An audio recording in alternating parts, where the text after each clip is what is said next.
Thank you for having me back. Good morning, everyone. Good morning out there in Zoom land. We have a big hour ahead of us. Those who are in Zoom right now, if you have any questions or comments, Peter is going to moderate that for me because I can't see that over there. If you guys have any questions live, please raise your hand. And then, of course, at the end of the presentation, I'll take more questions and comments. So,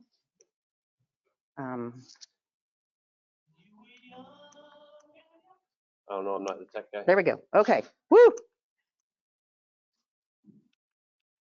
Having a little technical difficulties. Okay, so the information in this presentation is fluid between states. The information I have, and I do have one Oregon-specific slide in here for you guys. This is pretty much nationally recognized and honored. However, there are some sticky situations.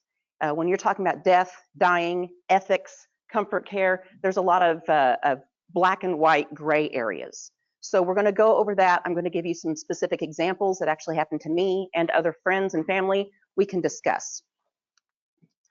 So you're dispatched to a home and you have somebody who is actively dying. Okay, they look ill. They are definitely dying. You can tell. So you ask the family, where's the paperwork? Where's the DNR? Where's the pulse? Whatever you talk about, whatever you call it here. And the family's like, oh, we've been meaning to get that done. Or, the hospital has a copy of that. Okay, what about it's here somewhere? I'm not sure where we put it. I can't remember. Or, I love this one. The social worker told us to keep it in a safe place, so I put it in the bank lockbox. And it's 3 a.m. on a Sunday. It doesn't do you any good, right? What about, oh, well, don't worry about it. I got this. He doesn't want anything done. Okay, what do you do? How do you treat this patient? Do you honor what the family says? Do you feel like what they're saying is against what the patient would want? There's a lot of issues here. So we have, there we go. Okay, so we have a collection of papers that we look at. I remember one time I went to a home and I asked for paperwork and I said living will, because that's what we mostly call it over there. And they were looking for the estate will, the farm. No, that's really not what I need. But you've got a collection of papers that you get to choose from on where your information is at. However, we've got it narrowed down to maybe 1 or 2 forms that are most important to us. So the terms to know would be what the patient must decide is on these papers, they need to decide what their personal preferences and beliefs are. So, what's their religious choice? Do they want all this care or do they feel like that's out of their realm? Do they let God take over? Do they keep control? All these things that have to do culturally. People should be informed of your wishes. When they make decisions, they need to have it on paper and they need to tell their family and their loved ones, this is what I want and this is in writing. And I need you to honor these wishes to the best of your ability. And you need to pick family members who will do that for you. So then there's, again, the religious, spiritual, cultural considerations. Funeral arrangements, we don't care about. Basically, after we terminate, we just need to be able to tell the coroner where we send them, which funeral home do you want? And after that, it's kind of out of our hands. And usually the law enforcement's there, they do that for us. And then medical choices. What do you want? What don't you want? So this is very, very important to discuss, decide, make those changes. And you can change your mind as many times as you want to. So Casey Kasem, famous DJ, his story was very, very controversial because he was married before. He had 3 grown children, and then he got divorced. He remarried a woman named Jean, and then they had a little girl who at this time was probably a teenager. Well, he had dementia. He had actually Lewy body disease, which is a form of dementia. And he filled out all the paperwork. He had everything specifically written out, signed, everything was dotted and crossed. So he started, kind of losing his mind, had the inability to care for himself or make decisions. So Jean is taking care of him, but the adult kids are coming back saying she's not taking good care of him. She's not doing what he wants to have done. And they go to court and fight over Casey. And so the kids temporarily got custody of Casey. They took care of him at home and they followed the paperwork to the T. He did not want a tube feeding. He did not want IV hydration. He wanted pain meds. He wanted what we call comfort care, which we'll discuss. Okay. Gene, meantime, goes back to the judge and says, no, those kids are killing him. You need to let me have him. And so the judge granted Gene custody of Casey. She takes Casey and secretly transports him from California up to Washington State, and the kids can't find her or him anywhere now. They know their dad is on his deathbed. They can't say goodbye. They're trying to get her, trying to contact her, trying to find out where they are. Casey died of severe bed sores and sepsis. He had a tube feeding in. She wanted to keep him alive as long as she possibly could. And so after he died, she didn't tell the kids. She had his body shipped to Norway, which is her ancestral land. He's from the Middle East, or ancestrally, but she flew him to Norway, where he is buried in Oslo. And the family's like, he has no connection to this country whatsoever. They were trying to get his body back. I don't know if they were able to accomplish that. But the bottom line, when it was evaluated, was the judge looked at this and they said, this is a gross negligence of this man's honor. He did not have his wishes honored during the last part of his illness. So it was gross negligence. He died in pain of bed sores and sepsis. He was kept alive a lot longer than what he wanted it to be because she kept the tube feeding and the hydration going so that she could keep him alive. So terms to know. Different things that we do here. Advanced directives. We've got living will and DNR, Pulsed and Molst, DPA, first and second alternate, actively dying, hospice, and then comfort care. We'll go over each of these briefly so we kind of understand where we are with this. So advanced directives is also called advanced care planning. They are legal documents. They are not necessarily medical documents. They are legal documents that they fill out, and then living will and durable power of a current attorney for healthcare are the two most common of these documents, because advanced directives is an umbrella term that includes all of these. So in some states, advanced directives are to be used only in the hospital setting, meaning inpatient. That's how it is in most states. So technically, we don't have to follow the advanced directives if they are a living will or a DPOA, if we're out in the field. Now we do, but this is a legal document though. So again, the living will must be signed by two people over the age of 18 who are not blood related. This is a guide to be used for what they want done in the hospital setting. So that would be medical treatments, that would be IVs, antibiotics, intubation, all these other things. So a living will only applies when a medical treatment or procedure is required to sustain a patient's life. It is not required to have a physician's signature, and it does not apply to outside of the hospital. So this you can get on the internet. You can make your own. You can put it on a Word document with no problems. The next one we're going to look at is a DNR. A DNR is a medical document. This is one where it has to have a doctor's signature because it is a medical document. This is one that we are going to honor.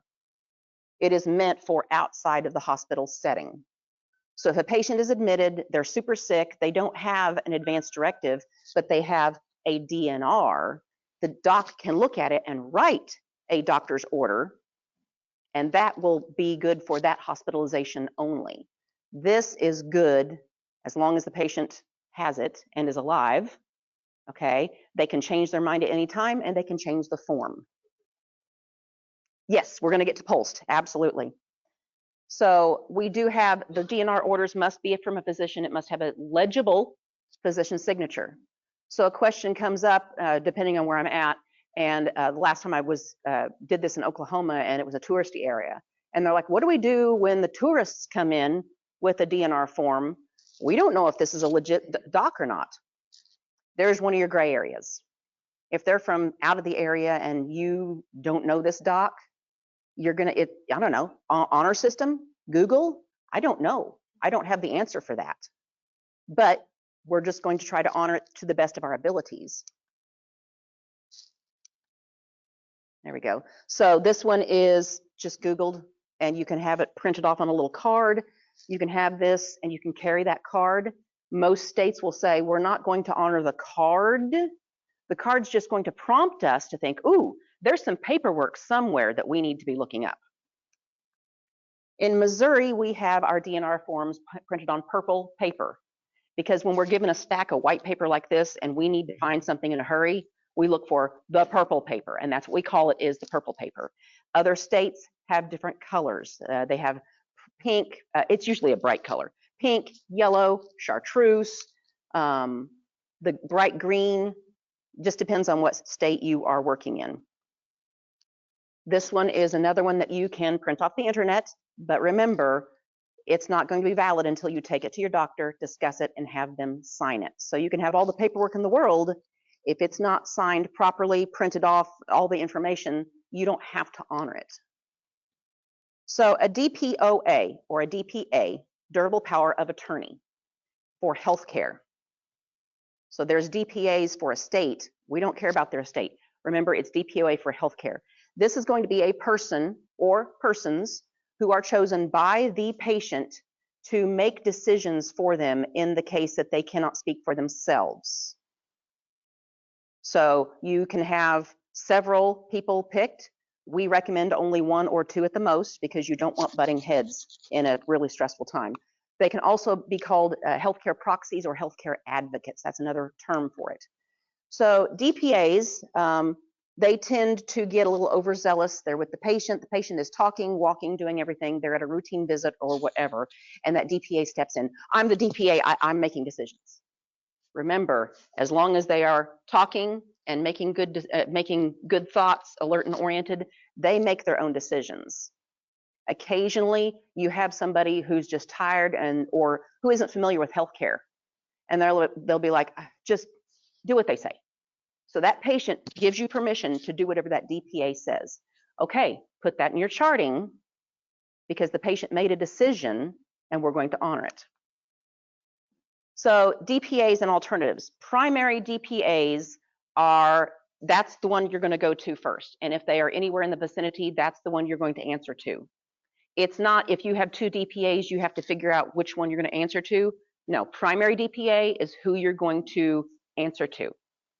The only time you're going to listen or do what the second or secondary DPA says is if you cannot contact the primary DPA.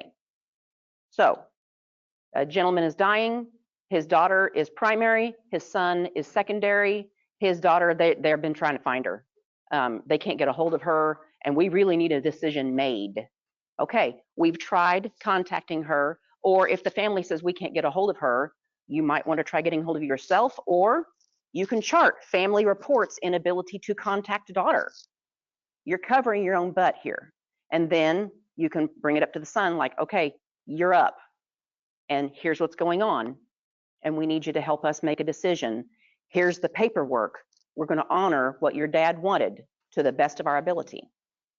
Most of the time, they're okay with this. Occasionally, you're going to get a family member who has known all along, yeah, dad's dying, but man, when that moment comes, the emotions hit and they can't think. And that's okay. We need to guide them. So pulsed, or sometimes it's called MOLST, sometimes it's T-POP, POP, there's all kinds of things, but she mentioned pulse, so in Oregon, you guys use pulsed. Physician's orders for life-saving treatment or life-sustaining treatment, either way. This is not a new form, but it is not known in the Midwest at all. Because when I did my research for this, I'm asking our social services, and they're like, yeah, Missouri participates in it, but we don't have the paperwork. I guess we could get, that's just, we don't use it yet. It hasn't really infiltrated yet. But I have seen it once since asking about that. So these are arrangements by the patient with an advanced illness that they have a life expectancy of about 1 to 2 years. Now, I'm not saying after 2 years and 1 day it expires, but It's just there as a guidance, okay? Patients are told to always keep a copy of their pulse with them, just like they're always supposed to keep a copy of their DNR. How often does that happen, right? And EMS and fire, we are required to follow these orders. These are medical orders.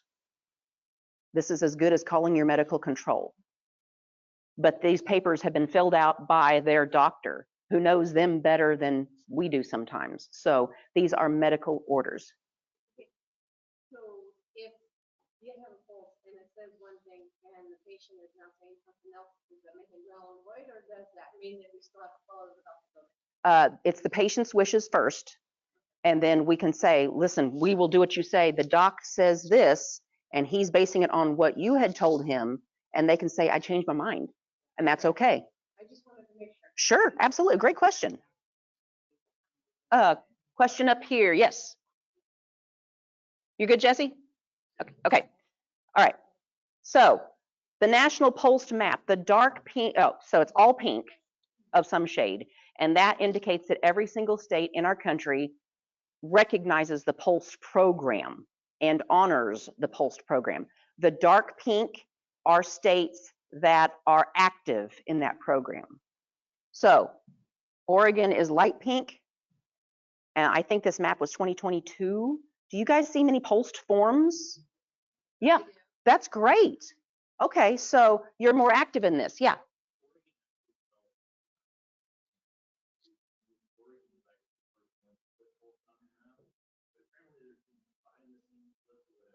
Okay.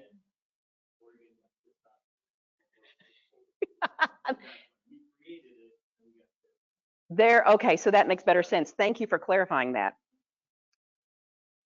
So Oregon just released in 2023 the new edition of the pulsed form.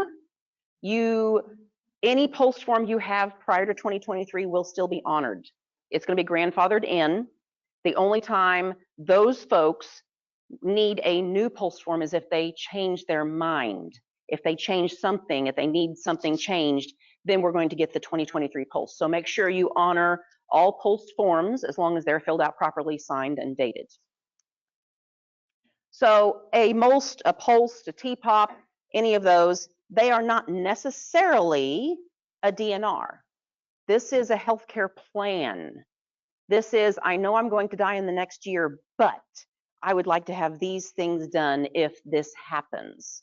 So automatically, you're not going to think, oh, it's a pulse form, you know, we're going to treat this like we would a DNR. No, you need to read that thing over. And it's pretty easy to read. It flows really well. It's designed for those of us at 3 in the morning who need to make a decision real quick to scan it, find our information, and roll. So these are just some examples. We have section A, B, and C on here. Section A is going to be the general stuff, the patient's name, birth date, social security number, some really important stuff like that. And then section B is going to be resuscitation instructions when the patient has no pulse and or is not breathing. And you have two options in life here, CPR or DNR. And when that happens, that becomes a DNR. Other things we're going to look at here, IV fluids. Do we want those? Do we want a feeding tube, antibiotics, dialysis, and then treatment guidelines? No limitation on medical treatments. That means you do everything you can within your protocols to keep this person going, or limited medical interventions as described below. Okay, what don't I want or what do I want? Or comfort measures only. And with that, we need to define what their version of comfort measures is. So I mentioned section B is the DNR. Okay, if you have a pulsed form and it's properly filled out, you go to section B. If they check DNR order, this becomes a DNR. I want you to read the rest of it just in case they have some other stuff, because some people have opposing opinions, right? Yeah, I want CPR, but I don't want chest compressions. Yeah. Yeah, exactly. So make sure you read through the form, make sure you understand, get an idea of what they want, and clarify what is opposing to them. So these are e-pulse. You can print these off, but again, you have to have a physician's signature for this. So DNR or pulse, regardless, Okay, most people are hesitant to get this paperwork because they feel like if I get a DNR or a pulse and then I need some help, they're not going to give me the care I need. Okay, bottom line, we're not going to initiate a DNR or a pulse until you are actively dying. And no matter what, we are always going to give the most compassion we can to every single patient, dying or not. So we need to clarify that. You will be taken care of. You will be cared for. This is just in case your heart stops or your breathing stops. So we need to make sure and clarify that. Yeah. Okay, great. Thank you. Yeah.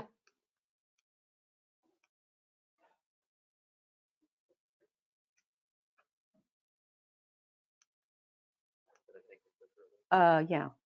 I'm not sure how to minimize that.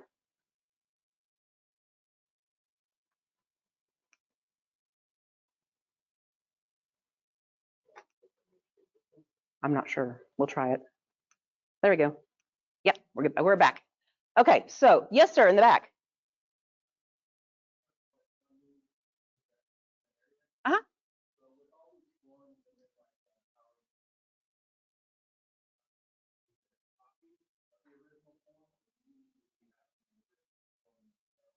Okay, so his question is, with all the paperwork, when you're on scene, can you accept a copy, a photocopy, or does it have to be original? I understand, and tell me if this is wrong in Oregon, but I understand you can have photocopies as long as everything is legible. Okay, I'm getting a bunch of nods. So as long as it's a legible photocopy, yes, you can.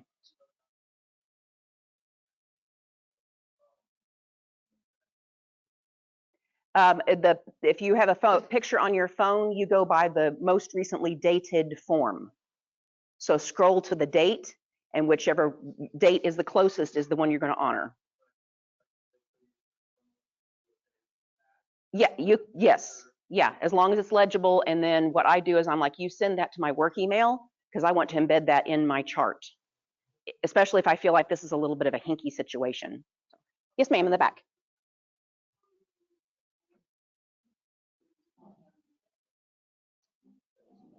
So she's saying you can actually call them and verify over the phone the validity of that document. Okay, so there's a website and there's a post form number on each post form, and you can verify from that. That's good to know. Cool. Yes. It's only if what? If it, oh, okay. So it has to be faxed to the state, so it'll be registered. Okay, good to know. Absolutely. So we have a 70-year-old male, a healthy male who has a DNR in place. He had a bad case of cholecystitis. He goes to the ER. Will the surgeon remove his gallbladder? Absolutely. Why not? So let's go back. There we go. 70-year-old male with stage 4 pancreatic cancer with metastasis to the liver. You arrive and find the patient has agonal respirations. Will you do resuscitation? No. We're going to honor his form for sure. Absolutely. So two different situations, same age, but one absolutely needs compassion and pain, pain relief, and the other one just needs his gallbladder out. So hospice and palliative care are not the same thing. Palliative care is not necessarily for somebody who is dying. It's for somebody who has a chronic illness and they're not actively dying yet. They have a longer than average lifespan. So COPD emphysema just is prevalent in my head. So you got somebody who has COPD emphysema. You can tell they're doing okay. They may or may not have stopped smoking. They're on their meds. They're still walking, doing their thing. They can be on palliative care and they'll get more care at home. But hospice is what you want your patients who have a less than 6-month life expectancy to be on. Hospice has a lot more resources, a lot more robust protocols. So hospice care is definitely the comprehensive form of this. So patients are admitted into this program from home or the nursing home or sometimes the ER, and they will be admitted and then they go to their destination, whether it's home a nursing home or a hospice house. So hospice houses are medical facilities that are built to look like homes, because dying in a hospital is clinical. It's sterile, it's not warm and fuzzy, but maybe their home isn't ideal to be in. Maybe the family doesn't want them dying in this house because they have feelings against death in the house, whatever. So there's hospice houses that are available. You get admitted there, the patients can come and go, the family can come and go. There's no limited visiting hours because they want this to feel like a home. So the thing is, sometimes we get called out on a hospice patient to take them into the ER. We need to clarify, why are we taking them to the ER? Because once you're on a hospice program, you're supposed to stay on the hospice program. Once they're in our care and we pull out of the driveway, they are discharged from the hospice program. And now where do they go? Well, we're going to take them to the ER, absolutely. So the rule is, in my area, if we go on a hospice patient, first question is, did you call the hospice nurse? Because a lot of times their complaints are things the hospice nurses can fix right there. They don't have to be taken out of their bed in the middle of the night. They don't have to be in a cold, hard ER bed for hours. Maybe it's pain control. If this is a hospice-related condition, they can stay there. We just need to call the hospice nurse. Sometimes families forget that. Sometimes they kind of get worried and nervous because, oh my gosh, I panicked and I just called 911. That's fine. Let's help you out. Let's call the hospice nurse real quick. If it is not a hospice-related condition, we can take them, but the hospice nurse has to know, so she can put, I don't know, in her notes, the patient was sent to ER because they fell out of bed and broke a hip. Something like that. That way they're not discharged from the program. They're just put on, on hold. We get the problem fixed. They can go back. No additional paperwork is needed. Yes. So automatically discharged from the hospice. I'm not sure if that's in Oregon. Okay. So question online is about being discharged from the hospice program. Is that a thing in Oregon? And I had you, I'm getting nods. Does what I described, is it in Oregon also? Okay, so if there's no approval for transport, they will lose the services. Yeah, there's always going to be an exception to the rule. Okay, so we always contact our hospice facility. There's always going to be somebody on call. And okay.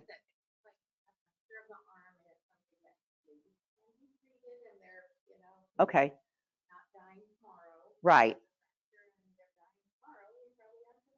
Okay, so it's situation dependent, but definitely call hospice. And if the family forgot or doesn't want to, you can do it and you can say, hey, they called EMS, we're here, here's what's going on, let's work together and figure out what's best for this patient. Yeah, they're dehydrated, yeah, they need fluids and all those things. No, you're fine. There we go, okay.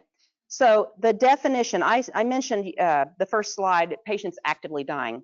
There's active dying and there's passive dying. So we are all passively dying in this room right now. At the end of this presentation, we're going to be 1 hour closer to death than we were when we started. That's passively dying. We all accept that. Let's move on. Actively dying is where your body is shutting down. And if we don't intervene, it's going to continue and advance until they pass away. So stage 1, this is going to last for a few days to several weeks. So this would be transitioning. They stop eating as much.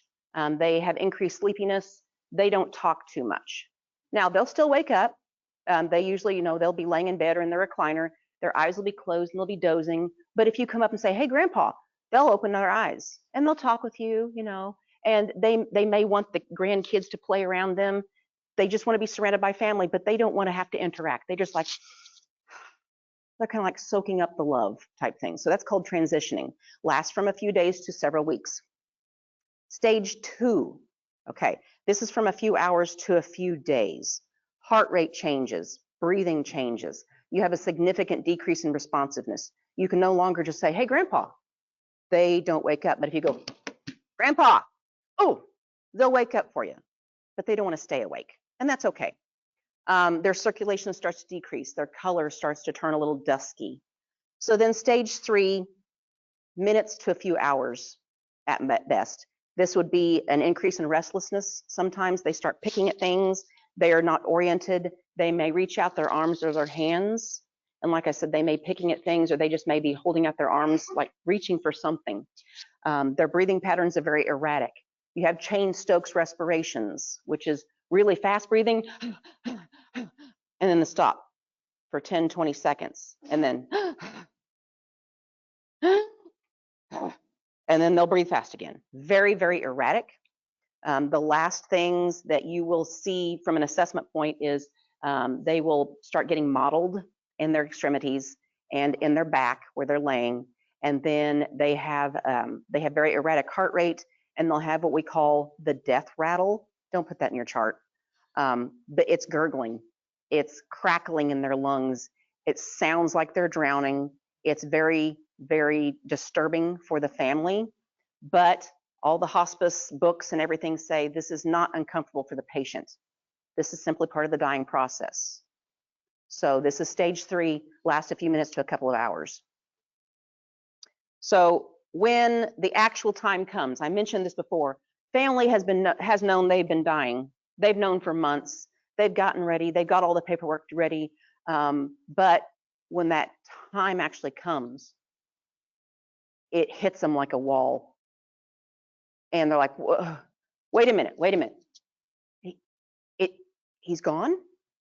Yes. But it's a grief spike. They've known all along, and they thought they were okay until it actually happened, and then that hit them. So be prepared. After that patient passes, your job's kind of done as far as letting them pass, but the family becomes your new patients.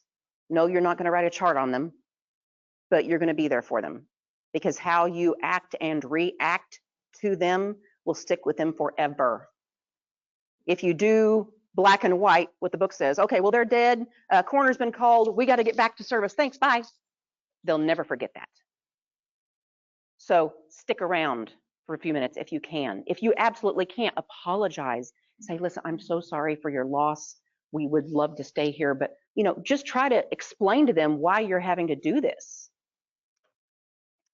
Patients often say, I want to go home. Now, this makes sense if they're in a hospital or in a hospice house or in their family, another family's home, and you'll have to explain to them, oh, well, we'll take you home later, or we can't take you home, or whatever. What confuses family is they are home. They are in their own home, and they're like, I want to go home. Well, Mom, you are home. Don't you recognize this?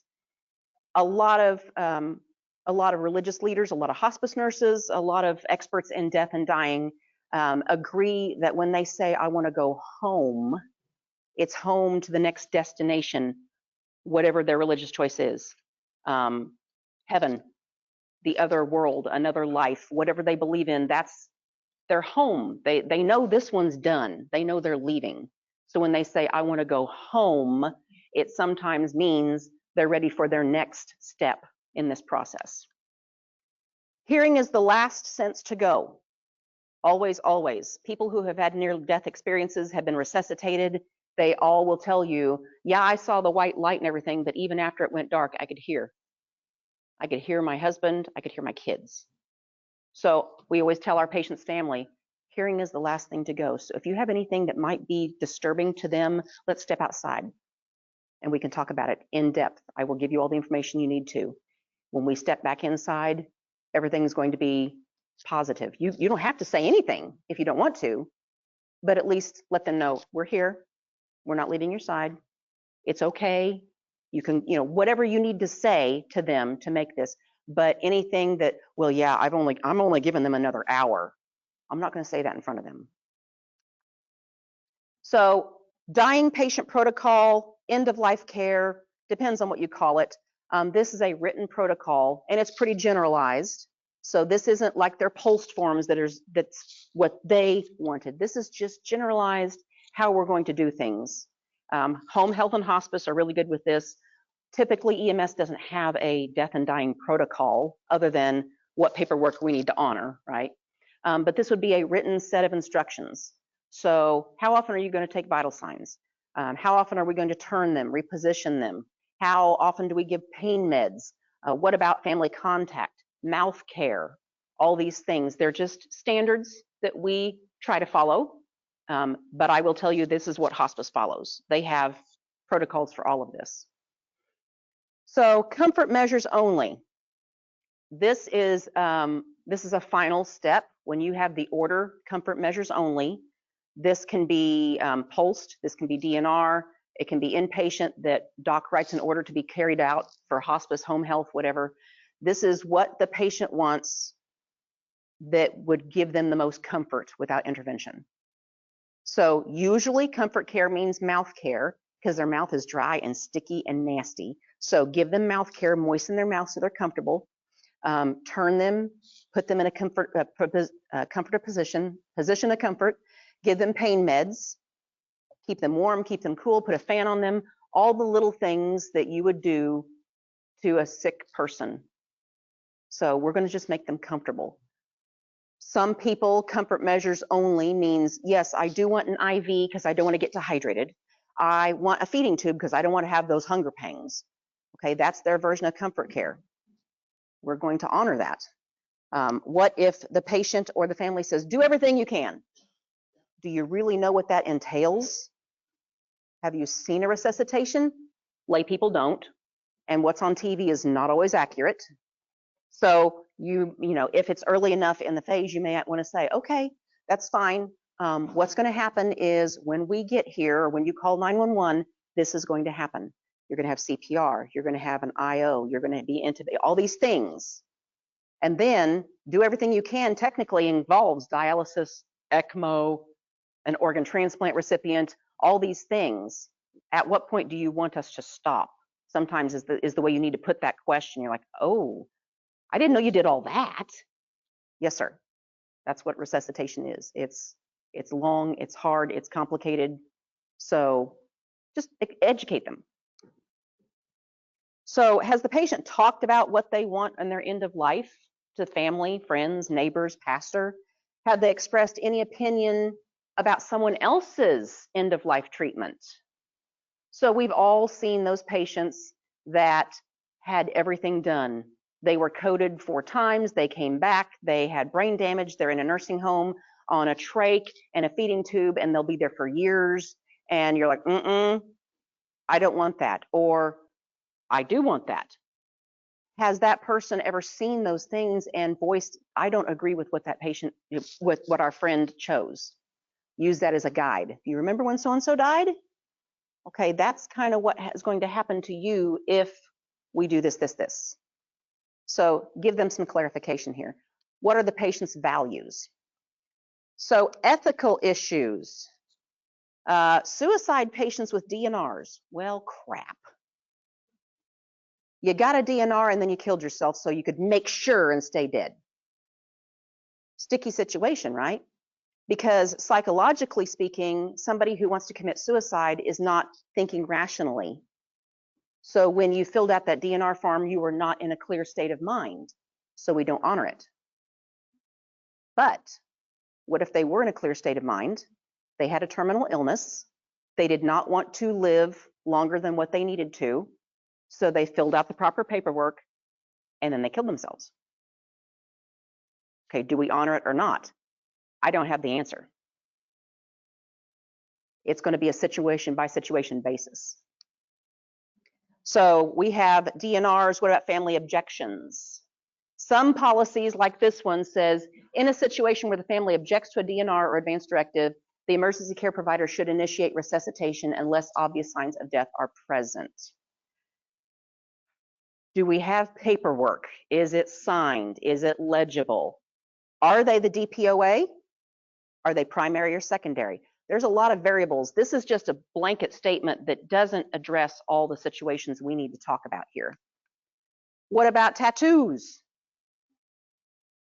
Tattoos are a great idea, but there's a lot of ethical issues here. Tattoos have been, DNR tattoos have been done as a dare, or a bet, or heaven forbid, after you've had several drinks and you decide you don't want to have any CPR done.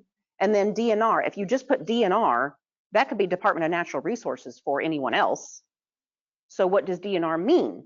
You also have to have a doctor's signature. And yeah, I get it. There's a doctor's signature on this guy's forearm. It still doesn't count. What we can do though is we can use this as a prompt. Okay, they went through all of this to get a DNR. There's got to be some paperwork somewhere. So we can actually look for paperwork, and there's been studies on this. Look for paperwork, because we can revoke DNRs on paper. They can't revoke their DNR on the tattoo. When they sober up, well, crap, I didn't want that. So do they go back to the tattoo shop and have it crossed out? So it will prompt us to look for a DNR. We can also, if the family is like, no, do everything you can. Okay, I understand, ma'am, he's got this tattoo, which we cannot honor, but he very clearly says, do not resuscitate. Is there paperwork around here that we can use to honor what he wants? Because the bottom line is, what would the patient want? So what about jewelry? The DNR pendants, the bracelets, the whatever.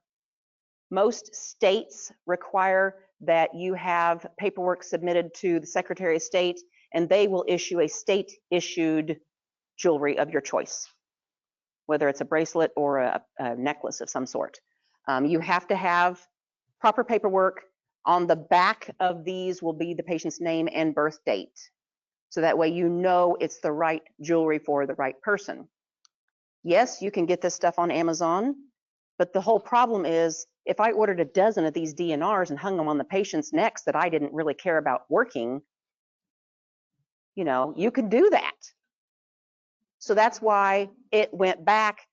Yes, they have to have the jewelry. Yes, it has to have their name and their birth date on it.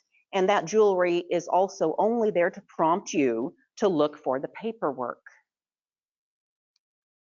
So what if the patient dies at home and the family wants to donate organs? So organ donation, MTS, organ donation cannot be done for somebody who dies at home. Tissue donation is possible in certain situations. But organ donation places, they're like, no, we need them in a medical facility where they've had medical intervention and they've been monitored, and there's certain steps. We can't just go to the home, take them out, take them to a hospital, make arrangements with that hospital to use their OR suite. Doesn't happen like that. So you can do tissue donation though, and that would work. So wrongful resuscitation, a couple of different ones. This is an 80-year-old man. He had significant health history. He went into the ER for chest pain and abdominal pain, and they found out he had a dissecting AAA. He had a DNR form, but the doc said, no, we can get this done. So they sent him to surgery for the repair. The surgeon was presented again after surgery with the DNR paperwork. Family's like, we have this. We don't want anything else done for him.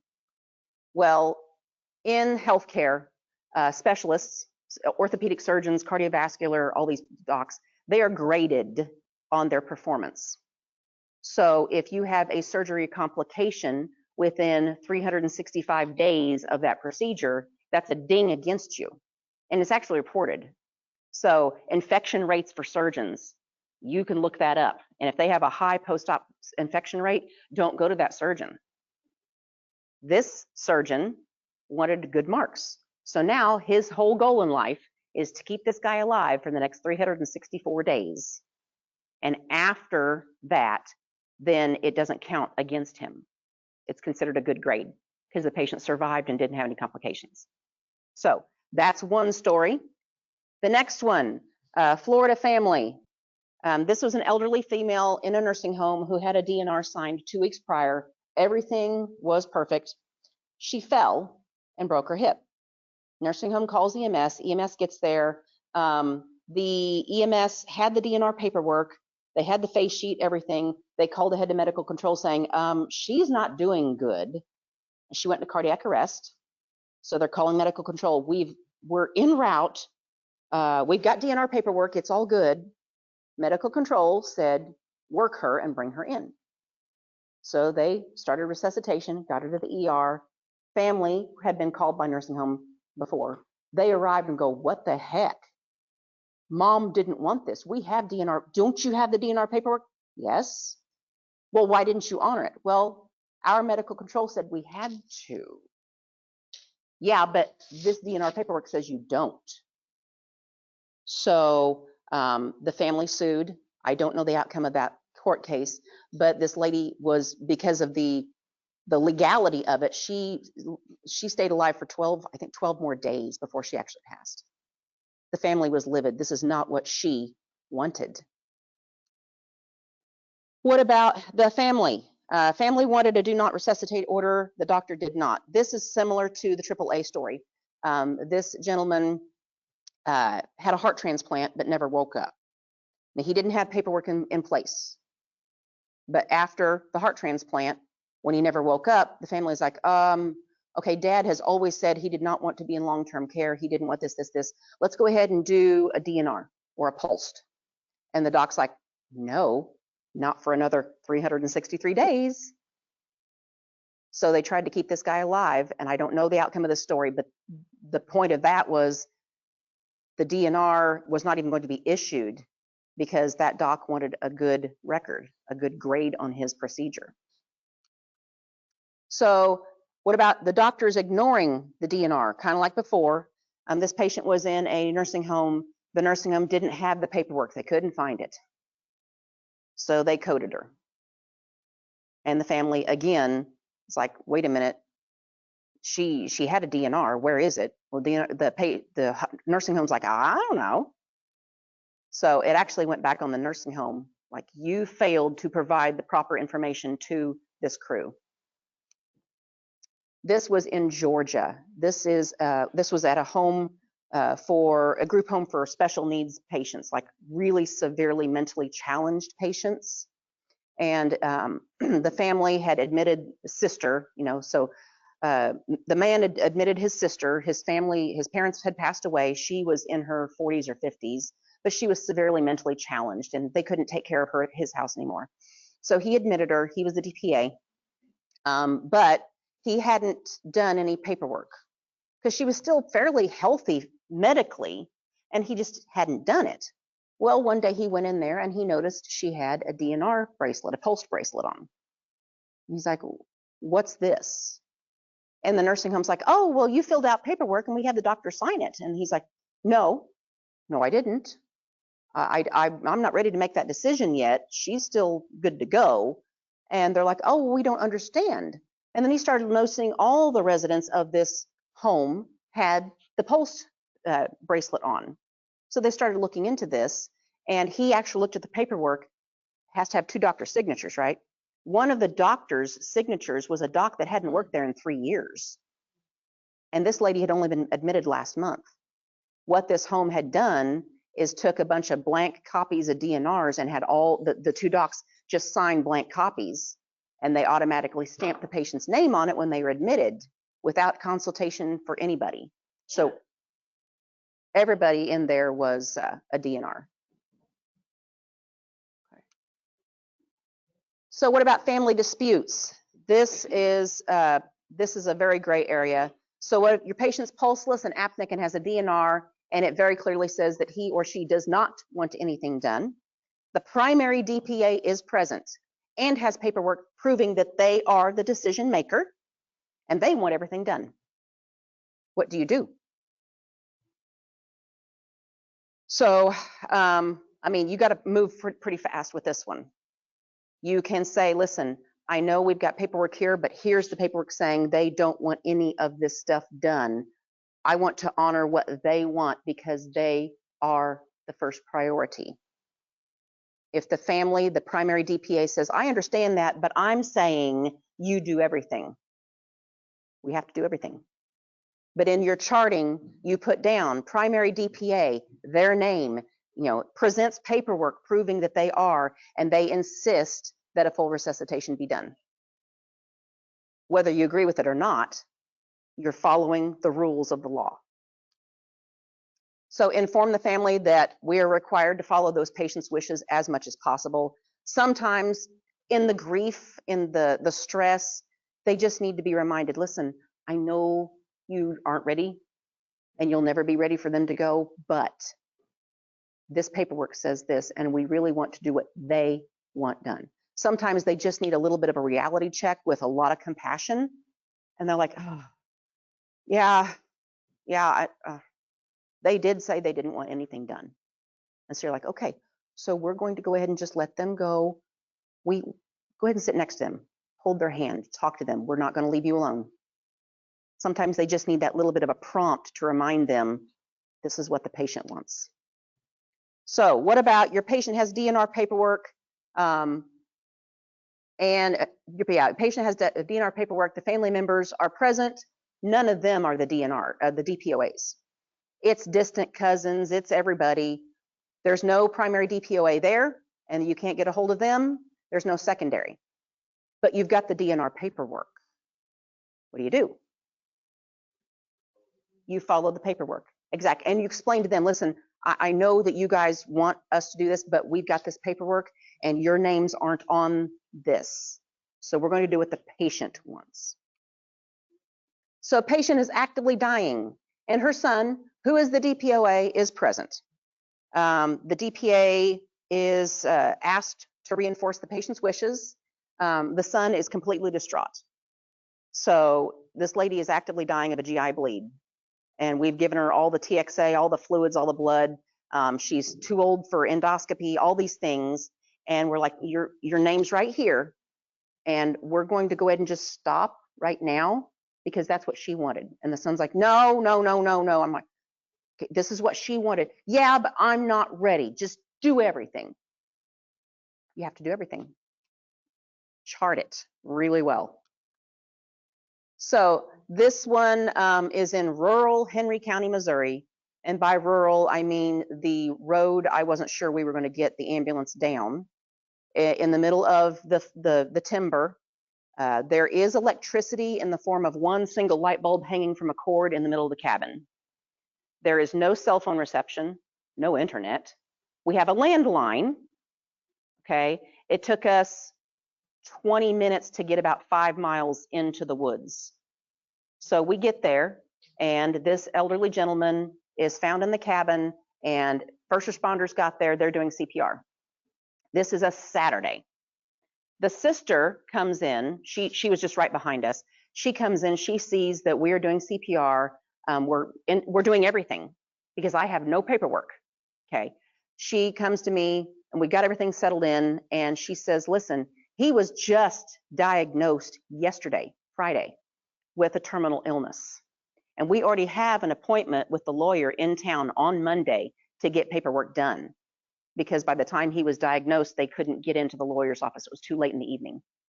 She goes, he's already told me he doesn't want anything done. This is a Saturday. What would you do?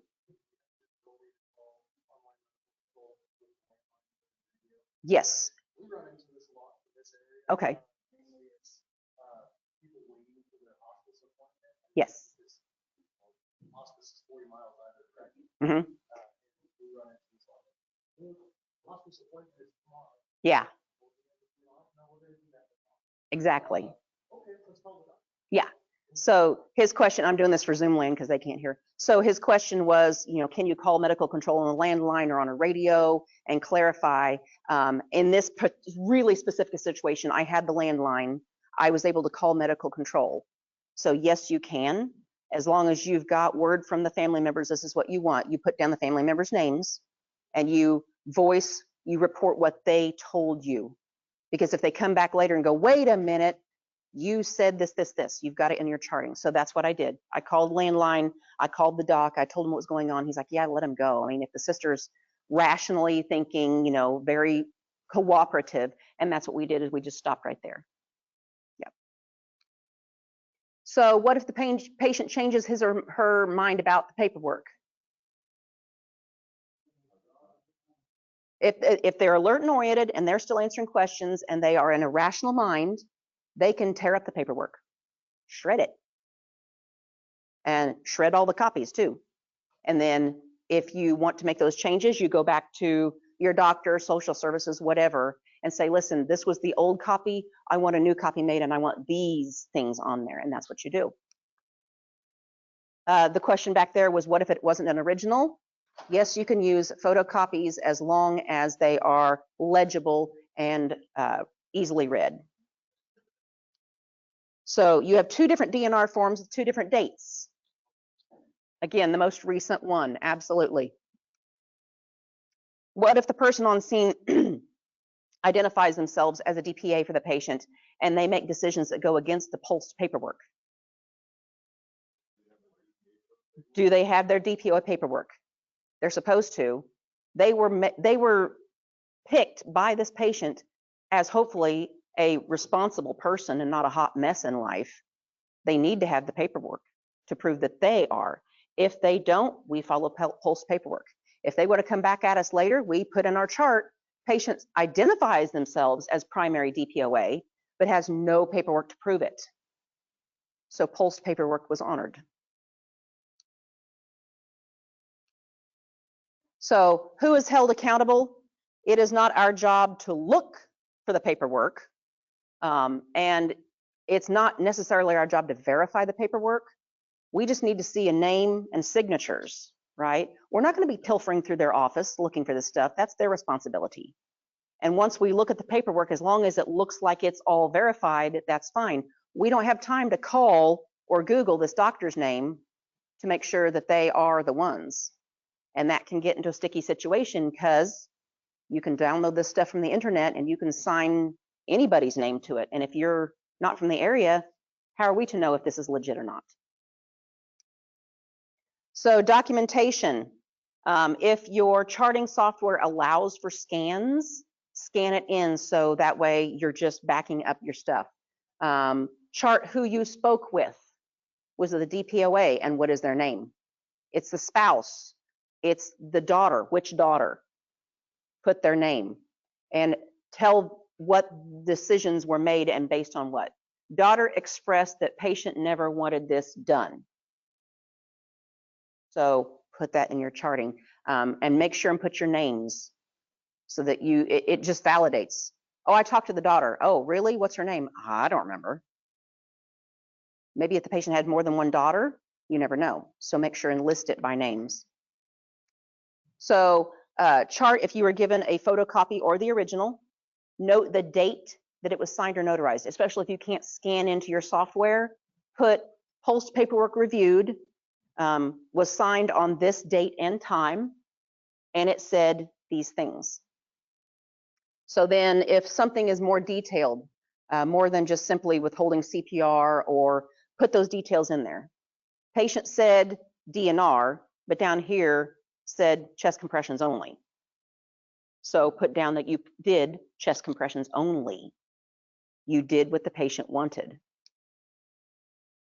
So if medical control was contacted, we do this with all our medical control, right? Talked with Dr. Blake Anderson at this time, discussed the situation, and this decision was made. That's easy, and that's what we do all the time anyway. So are there any questions? Yes.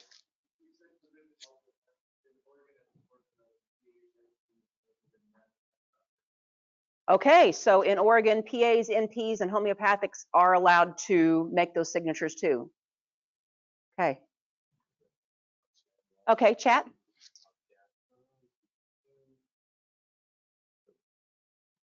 One of the PULSE form states transport if comfort needs cannot be met at home. Does that mean they will be discharged? Okay, so a question is on the PULSE form, the bottom says transport if comfort needs cannot be met at home. Does that mean they will be discharged if you transport? If they cannot get their pain under control, that's a hospice related problem. The hospice nurse must be contacted, and then he or she can say, yeah, we've tried all the stuff in our power. We can't get this under control. We can, and that's their decision. We're going to go ahead and allow them to go to ER. That's their paperwork. So definitely, and they've got very robust protocols for pain control, comfort measures, all these things. If they can't get it under control, we may need to take them in to get their pain, like breakthrough pain control, and then they can be taken right back home without having to be discharged. Make sure your hospice nurse, though, has approved that. Any other questions, comments? Thank you, guys. I appreciate it.